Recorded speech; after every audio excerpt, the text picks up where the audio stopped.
We also continue to follow the breaking news out of the Middle East, where Hamas has released its last living American hostage. Edan Alexander is free after 584 days in captivity. The terror group releasing him this morning into the custody of the Red Cross in Gaza, who turned him over to the Israeli military. This convoy right here, arriving at an airbase near the border with Gaza just a short time ago. Alexander is believed to be in one of those vehicles. He'll then be transported to a hospital in Tel Aviv. This is the incredible moment that he and his mother spoke by phone after he was released. Yael Alexander telling her son, "You are strong, you are protected, you are home." They just released a photo of you. You look unbelievable. Wow.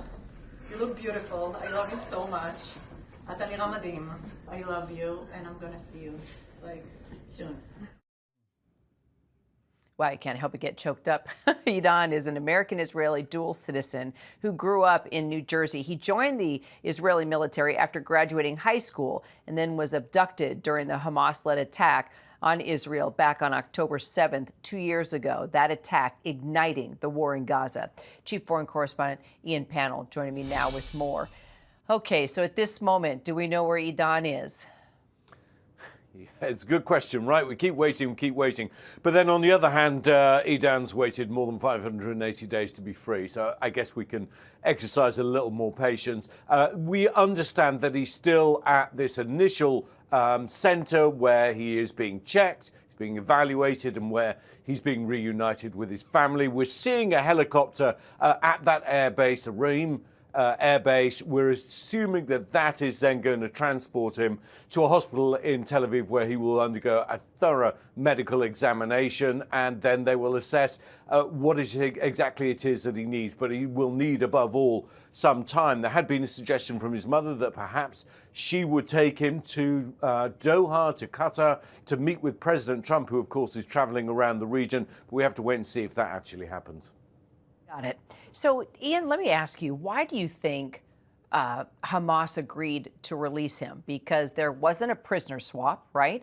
So what was in it for Hamas? I mean, anything your sources are telling you, or just your thoughts on how this all went down? Yeah, I mean, I think, the reality is that Hamas is a prescribed terrorist organization. It is persona non grata, not just for the United States and Israel, but for large parts of Europe as well. And yet here you've had direct negotiations between the United States and Hamas that has not included Israel. And that is what the militant organization gets out of all this. It gets kind of FaceTime, if you like, with the Trump administration.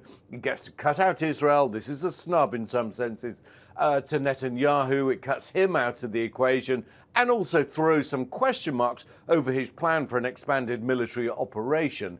Now, we still have to wait and see, what does it get more than that immediate sense of gratification? Does it add up to something more? Again, President Trump, in his comments on Truth Social and elsewhere, has suggested that he wants to see an end to, quotes, this bloody conflict. How engaged is he? How engaged is Steve Witkoff going to be? We know that Witkoff went to Israel before this release.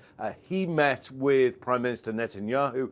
He's now believed to be with Yael Alexander, Edan's mother.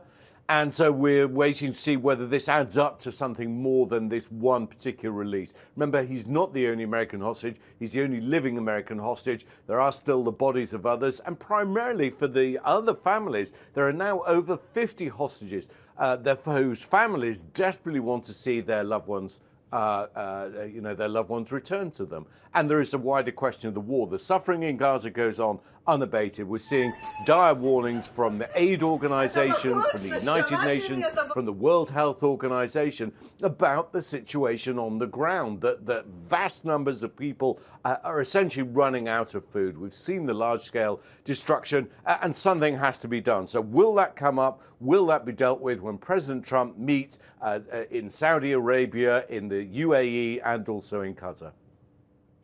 We really look forward to interviewing the Alexander family again, talking to them so many times before the release. And now, Ian, it's just so exciting to see Yael on the phone with her son. Appreciate you bringing us that video. Thank you, Ian.